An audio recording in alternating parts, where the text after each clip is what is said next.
Lydia Halston didn't lower her voice. She wanted everyone watching. Right in the middle of the Crestmore Gala, she walked up to the man she assumed was a staff member, lifted her wine glass, and poured it slowly down his chest while the whole ballroom stared. "Stay away from my circle," she snapped. "You don't belong near real power." The crowd gasped. People grabbed their phones. A few even laughed. But the man she soaked didn't react. He just stepped back, checked the time, and made one calm phone call. 8 minutes later, the music stopped. The CEO vanished from the stage mid-speech, and Lydia's confidence disappeared. Because the nobody she embarrassed wasn't staff at all, he was the man deciding whether her failing empire would receive the $1.9 billion investment it needed to stay alive. The Crestmore Gala loved to act exclusive old money, new influence, quiet deals, and people who acted like the ballroom belonged to them. Crystal lights sparkled over fancy tables as the city's wealthiest families showed off. In the middle of it all was Adrian Cross, easy to overlook, impossible to truly see. He moved quietly, spoke to no one, and watched everything. Tonight wasn't about fun. It was an evaluation. A $1.9 billion partnership depended on how the Halston family behaved behind closed doors. He didn't wait long. "Excuse me," a sharp voice cut through the room.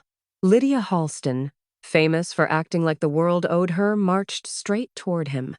People turned instantly. Drama always followed Lydia. "You're standing too close to the benefactors," she snapped. "This area is for contributors, not workers." Adrian looked at her calmly. "I'm exactly where I'm supposed to be." Lydia rolled her eyes and stepped even closer. "People like you don't get to choose where you stand. Learn your place." Her friends giggled. Someone whispered, "She's about to do it." Lydia lifted her wine glass. "Consider this your reminder." She poured the wine in one long, humiliating stream. Gasps. A few laughs. Phones everywhere.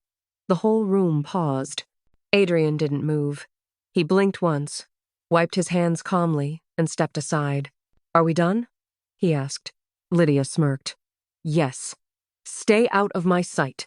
Adrian checked his watch. "Then my part starts now." He made one quiet call. No emotion, no rush, only 9 words. "Proceed with the audit. Effective immediately. Full scope." The ballroom went back to chatting like nothing had happened, but the damage was already spreading. Adrian walked out toward the terrace. Elias Byrne, the Halston COO, rushed after him. "Sir, are you okay? I saw everything." Adrian nodded. "Has the internal review started?" "Yes," Elias said nervously. "Legal, compliance, and forensic teams are already digging. The board is panicking." "Good," Adrian answered. "They should be." Inside, Lydia was celebrating. Her husband, Charles, looked worried. "Lydia, that was too much." "Oh, please," she scoffed. "He's lucky that's all I did.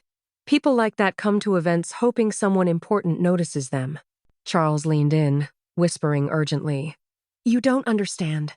Our company is barely staying afloat. The donors here tonight are people Adrian Cross advises. One mistake." "Relax," Lydia interrupted. "He's nobody." But then the music stopped. Lights dimmed. A strange silence spread. Ava Serrano, Crestmore Capital's CEO, rushed onto the stage. "Ladies and gentlemen, we need to pause the event. Something urgent has happened." Lydia frowned. "What now?" Someone whispered in Ava's ear. Ava froze. "He's here." She nodded fearfully and hurried off stage. Lydia's pulse jumped. "What is going on?" Charles swallowed hard. "I think we're about to find out." 20 minutes later, the doors burst open. 4 board members, 2 compliance officers, and the Halstons' lawyers rushed in, looking terrified. "Audits have started," one muttered. "Whistleblower files were triggered. There are problems in the revenue sheets." "And troubling internal emails." Charles grabbed a document and turned pale. "These were activated tonight. Someone triggered a full investigation." Ava returned with Adrian beside her. The room fell silent. Lydia's stomach dropped. Why? Why is he with you? Ava looked at the crowd. Allow me to introduce the man overseeing Crestmore Capital's merger evaluations, Mr. Adrian Cross. Whispers exploded. Someone gasped. Lydia felt her knees weaken. Ava continued. For months, he has been reviewing Halston Dynamics for a potential $1.9 billion partnership. His report determines whether your company receives the investment that could save it. Every Halston executive went pale. Lydia stepped forward, shaking. Wait, he's not staff? No, Adrian said softly. I'm the one deciding whether your empire survives the next quarter. Her face drained white. I didn't know. That, Adrian replied, is exactly the issue. A huge screen lit up behind them.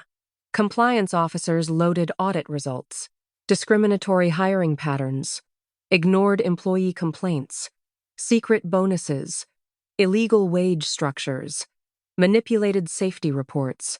Gasps filled the room. This is disastrous, one board member whispered. Adrian's voice was sharp and steady. I wanted to see how your leadership acts when they think no one is watching. Tonight, your representative insulted and humiliated someone she believed had no value, and she laughed while doing it. Lydia dropped into a chair, shaking. Adrian, please, don't destroy us over a misunderstanding. It wasn't a misunderstanding, he said. It was proof of your culture. Charles stepped forward desperately. We can change.